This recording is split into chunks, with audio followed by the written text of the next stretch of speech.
up, guys? My name is Chris with Easy Pickings. Welcome to the channel. I'm going to review the highlighted sales from over the weekend. I actually had 19 sales going out for $1,260, so that's pretty good weekend, right? So first up, I bought these two King Kong action figures at a thrift store for $10 a piece. Got them home, looked them up, listed them each for $40. That was about 2 weeks ago. Woke up Saturday morning, they both sold within 5 minutes of each other to two different people. So kind of wacky. Whenever that happens, I always wonder, like, what? Do those people know each other, or how does that happen? Because it happens sometimes, man. It's kind of trippy, but anyway, it was a good sale, good profit, man. Next, this Nerf DS case. I picked that up for $5. It sold for $30. I saw this at the thrift store originally like 3 weeks ago, and it was listed at $10. I'm like, oh no, that's too much. Then I came back a week later, it was still there, and it went to half price. So snatched it up, listed it. It sold like in a week. $30 plus ship, so that was cool. Picked up this knife block at a garage sale for $5. It's Wusthof. It's a pretty good branded knife. I have a set. They're really good knives. Kind of expensive. I do a lot of cooking, man. There's no substitute for having good knives when you're, prepping the meat, whatever. But yeah, anyways, bought that for $5. It sold for $18. I thought it'd be worth more, but yeah, that's what it sold for. So it was cool. It was fine. Golf clubs. I sold a lot of golf clubs. I've sold like $14,000 in golf clubs this year. Yeah, man, I have real good luck with those. But I don't know if you watch Flippy McFlipperson on YouTube. He's another reseller. He does a lot of golf clubs, but he always says ping equals cha-ching, and he ain't lying. They really do, man. Every time I list any decent ping clubs, they sell for top dollar. So I picked this up for $6. It's got the original head cover, got the original grip. Listed it for $39.99 plus ship, and it sold. Took about 2 weeks. I didn't even enable best offer because I knew it was so. This is kind of a cool one. Not worth a bunch of money, but How the Grinch Stole Christmas Laserdisc, sealed, new, $3 at a thrift store. It sold for $18. It was all right. I had a pathetic sale of the week. Shout out to Reseller Locker Room podcast. The Jungle Book lithograph. I think I paid $5 and it sold for $8. So yeah, it's kind of a joke, but it's got to go, man. We'll send it. Probably break even. I might even lose $1 after it's all said and done. Who knows? But it's out of here, and somebody gets to enjoy it. So I guess that's all right. Find of the week is also the sale of the week. This sewing machine. I'm not going to pick it up and show it to you because it weighs like 20 pounds, but it's a Singer Featherlight sewing machine. Okay, local thrift store had it listed for $138.50 or $137.50, some odd bald number like that. I bought it, brought it home, looked it up. Looks like they're worth up to almost $800 in good condition. It's like, holy crap, this is awesome. So I started looking at it. The plug that goes with it was all cracked. Wires were touching each other. I didn't want to plug it in, so I listed it as is for parts and repair, untested. $325 is what I listed it for. That same night, I got a offer for $275, so I took it. Boom. So good profit. I'll easily clear $100 profit on that, and it was all in like one night. Actually, truth be told, I bought it and it sat in my garage for like 4 days because I didn't want to mess with it. And then, what was it? Saturday night, I'm looking for something to list. I listed it. Sunday, boom, sold. So that was pretty sweet. Pretty awesome. Pretty awesome. Let's see what else we got. We got a couple other things here I can show you. This little nut and bolt sculpture. They're kind of silly. They're not worth a lot of money. Anytime I got to pick them up for $1 or $2, they usually sell for like $20 to $30. So it's kind of neat. It sat around for 6 months. They're slow movers, but you can put them on the desk. They don't really take up a lot of inventory space, so it's cool. It's all good. Let's see here. Well, you hear me talk about floor mats. Here's some Porsche OEM floor mats I picked up at a swap meet. for $10. I listed them for $89.99, and somebody shot me an offer for $79.99, so I took it. Gone. They only listed for a few weeks, probably 3 weeks. That's pretty cool. This weekend I was at a garage sale.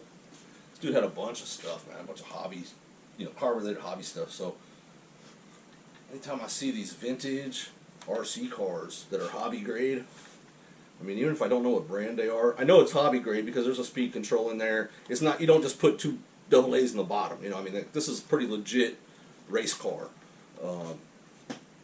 Doesn't have the battery, doesn't have the remote control. That doesn't matter. Somebody's going to buy this and put it on display because it looks cool as hell. I paid $50 for it. My little SKU probably shows I paid $100, but that's because I bought a few other things along with it. So, but that was for my personal collection. But yeah, so $50, listed it for $200. Within 1 day, I had watchers, so I sent out a 10% offer. Boom, gone, $180 plus ship. So that's another $100 right there. Boom, just like that. So love it. I love it when that happens. So had a few other sales. Already packed up. They're already on their way. They weren't anything too exciting. But one thing that was exciting this weekend, or another thing that was exciting besides those few awesome sales, was my buddy Jimmy that has all those high-end collectible diecasts that he sells me.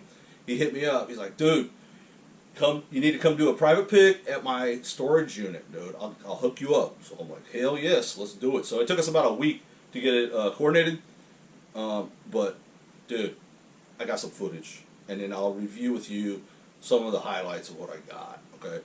So, I'll be right back. Hey, guys.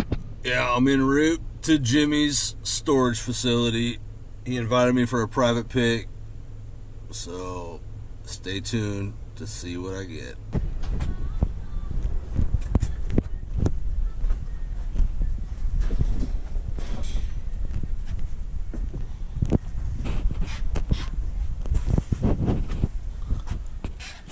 All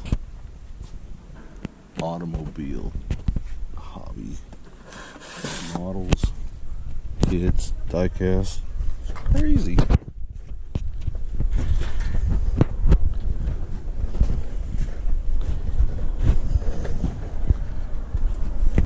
Just picked up a carload of stuff from Jimmy's. We're gonna head home and see what we got. Hey guys, alright, I'm back. So here, check out this haul. I'll try not to shake the camera too much. Alright, here we go.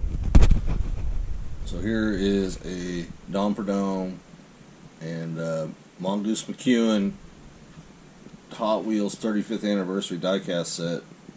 This is a special edition, very rare. I'm gonna have to look up the comps. I'm thinking this is well over $500. This set right here. What I briefly looked up before I purchased it. Next up, we got this Legends Mongoose McEwen car. I couldn't really find much on this. I know these Legends cars go for a lot. Next up, we got this Snake Mongoose Drag Race track set. It's the Drag Strip Demons edition. That's a very collectible set. I think that'll go for like a couple $100. So yeah, here we got this Dick Landy car, and it's sweet. It's a 1970 Charger. The last Dick Landy drag car I had was a 68 Dart by the same maker, Auto World, and it sold for $250. Alright, next we got Jungle Jim's funny car. I don't know if you guys are familiar with Jungle Jim, but he used to be a match racer back in the day. Match racing, they had a group of guys that went outside of the NHRA circuit and just set up match races to bring in a crowd. And yeah, this guy had his girl, Jungle Pam, run next to his car whenever he was staging and help him get lined up and all that good stuff. And she's known for having, skin tight shirt with no bra and big old boobs. So if you hadn't ever seen her, you might search that on YouTube, get a look at it. But yeah, it's pretty cool stuff, man. I love this old nostalgic drag racing stuff, especially the match races. Man, all those cars were so sweet. Those guys were crazy, dude. Just the amount of stuff they did with the little bit of safety equipment they had back then. Man. Alright, next up we got this Hot Wheel. Man, this thing is worth a bunch of money. I don't know how much it is. I think it's worth $400. I gotta get on Therapy and verify that. All right, next is a Franklin Mint Richard Petty Superbird. It's gonna go quick, I think. Next, Mongoose Snake, another track set. I had one like this recently that I got from Jimmy, and it sold for 120 bucks. So that's what I'm expecting on that one too. So I got a lot more stuff than just that, but that's just what I felt like sharing for right now. Pretty soon you'll start seeing this stuff sell for big money, and you'll see why I bought it. So thanks for tuning in, you guys. If you like it, hit the like button. It's free to subscribe. Doesn't cost you anything. It really helps the channel. I'm trying to grow this channel. Starting to get a little traction, but I need everybody's help, man. So yeah, if you know somebody that you think could benefit from this video or would like it, then share it with them. And we'll see you guys next time, man. Later.